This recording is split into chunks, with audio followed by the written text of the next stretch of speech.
I have a staff now. Jesus Christ. It's okay, it was just a small clock. Nothing got properly damaged. I got this for the sake of, Raiden. Not even all that long, to be honest. Probably wasn't worth it, to be honest. But yeah, just pretend that I had like a big lightning effect on to make it look really good. So, so I was asked to take part in this video talking about my history with MK, and obviously I had to dress up like Raiden and do the whole thing. The MK2 version of Raiden this time. Ignore this, pretend it didn't. Whatever. So my history with MK goes back to this actually. Mortal Kombat 4 on PC. I bet a lot of people didn't even know that existed. Probably never even seen this particular cover, in fact. Most people probably think of MK4 as either just the logo or the N64 cover where it's, I think, Goro and Raiden and Tanya. Which was an odd choice, like Tanya as a rival for Raiden, really? Not, Shinnok, the final boss. But I say this is the game that got me into it. It kind of is and kind of isn't, because my dad just got me this. This is actually the same copy I got back then. This was around 2002, 2003. Deadly Alliance was out by that point, I'm fairly sure. And so I got this. I was about 7. So yeah, it gives you an idea of...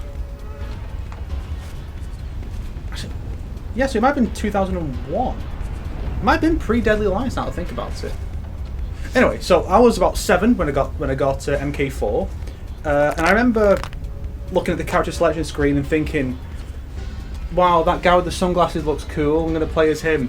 If it had been a couple of years later, I probably would have gone with one of the ninjas, because ninjas are cool.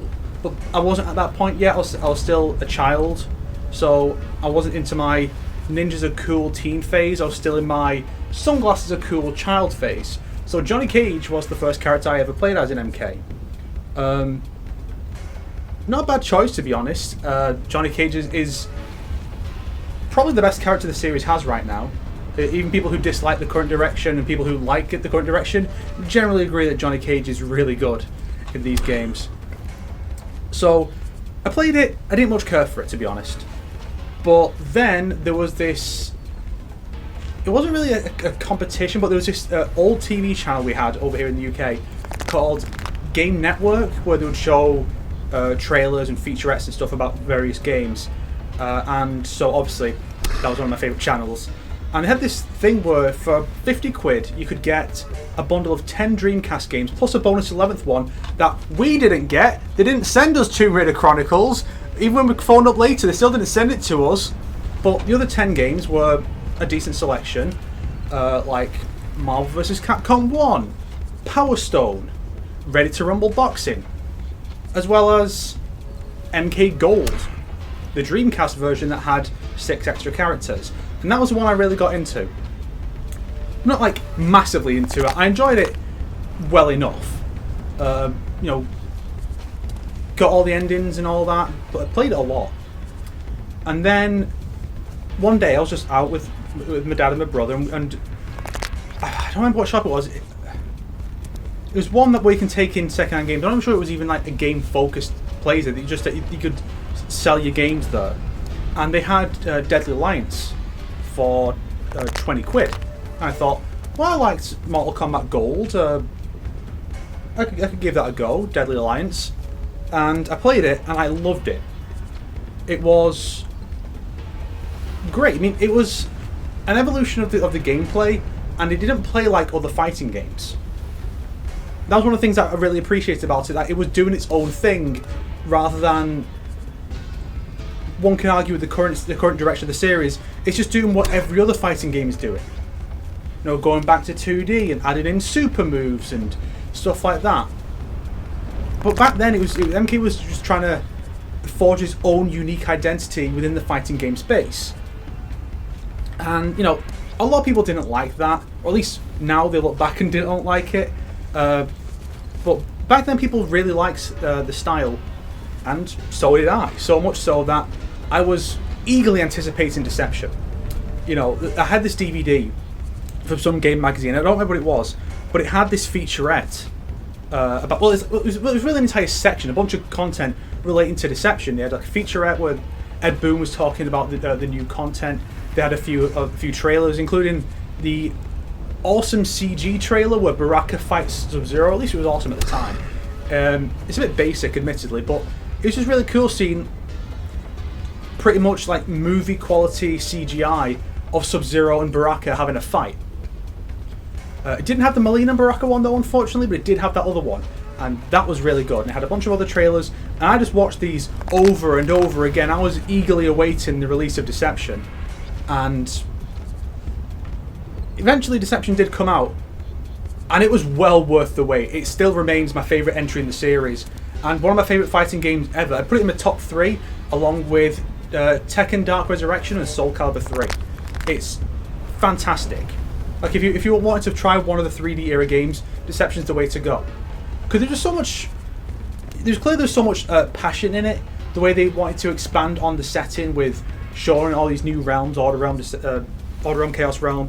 They had Conquests mode where you can go around these realms and expanded on what was originally just a basic tutorial mode, and now making it a little adventure mode where you can get to run around and interact with all these characters, even ones who aren't in the game. In some cases, even fight those characters who were in Deadly Alliance but aren't playable in Deception, but you have to fight them because they can just bring their movesets over. You know, and yeah, you know, the story of it was not the best. There's certain issues with the timeline.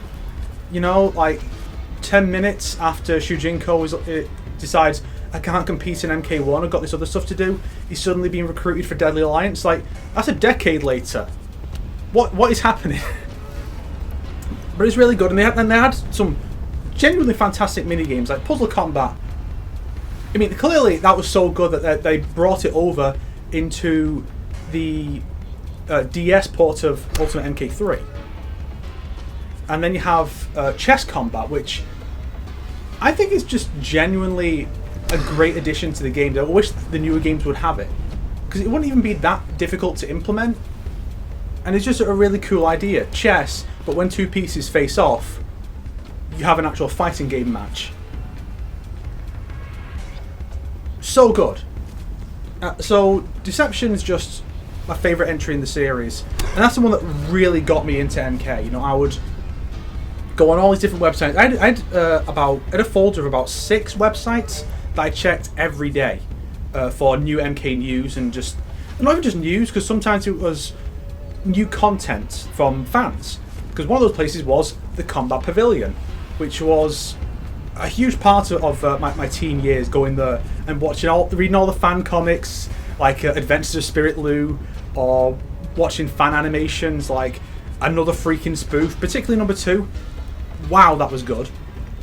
And it's just it's just a great place for fans to go to express themselves. Because this was before YouTube was.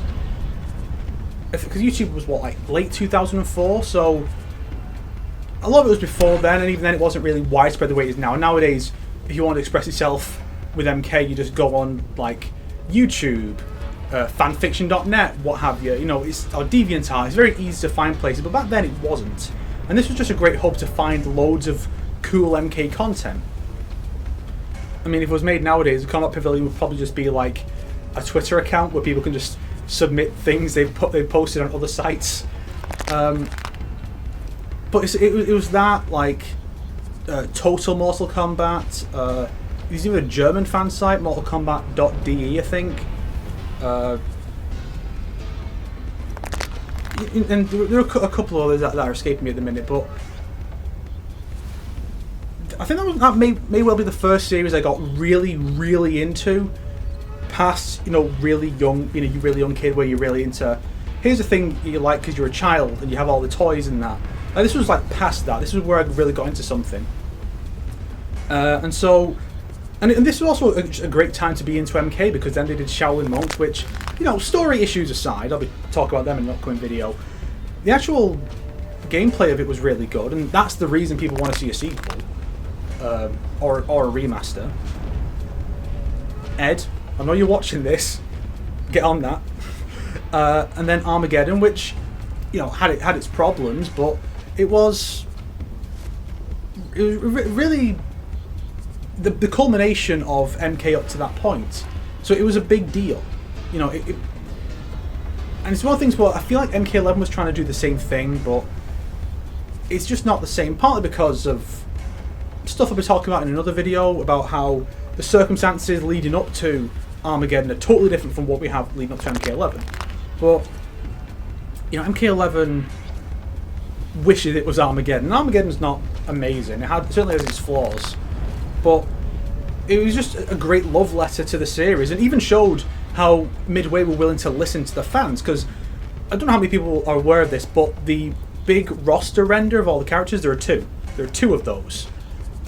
One is the initial version, which had a few of the costumes different, which changed between the two, and also a bunch of the characters were missing. It didn't have Chameleon, the female one, or the male one actually. The female one wasn't even added to the last version because she was added in the Wii port. Like Meat, Motaro, there were some characters who were missing, and fans wanted them in, and so Midway said, okay, let's put them in. And they just did. They just put these characters in the game.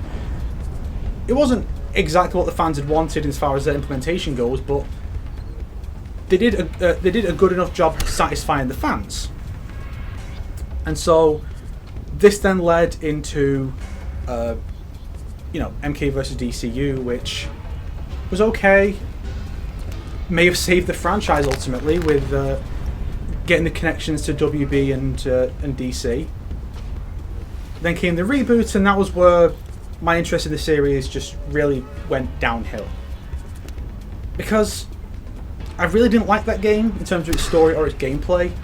And it's very easy to feel like I was one of the few people actually criticising it, and actually taking NetherRealm to task for the issues with that game. And so I was just out of the MK fandom until I got MKXL in 2016. Not because it reignited a passion for MK or anything, but making the content after MKXL, after I played it, we started you know, revisited the MK 2011 critique, and started doing more videos on other MK stuff, particularly when I started doing Wasted Potential. That was what really got me back into the MK fandom, to the point that when MK11 came out, it was only like a month after the game came out that I bought it and just made videos using it. And that's, you know, it's kind of where I've been at since. Like, I'm back in the MK community, and, you know, it's just kind of amusing to think there are a lot of members of the MK community who despise me because I criticise the games they like, which is really immature to hate someone just for having a different opinion over that. But it's just really amusing me to think that whether they like it or not, I am one of the more notable members of the MK community online, particularly when it comes to YouTube, whether they like it or not. And if they don't like it, that makes me so happy. I know this sounds like just like boasting and gloating, but you know, when you're in a situation like that, it's really funny. You know, it's great. I mean, the fact that I've been asked to take part in this video at all shows that I'm somewhat notable. I mean, obviously a lot of the other people in the video are going to be more notable than me, but I'm in like lower upper tier, I would say, as far as notability goes. So, you know,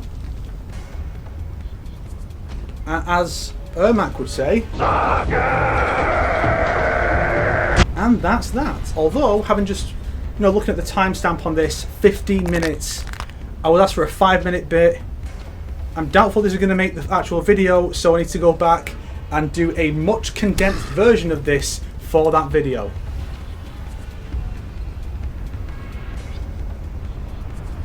Wish me luck. Here's some videos also, by the way. You might like them.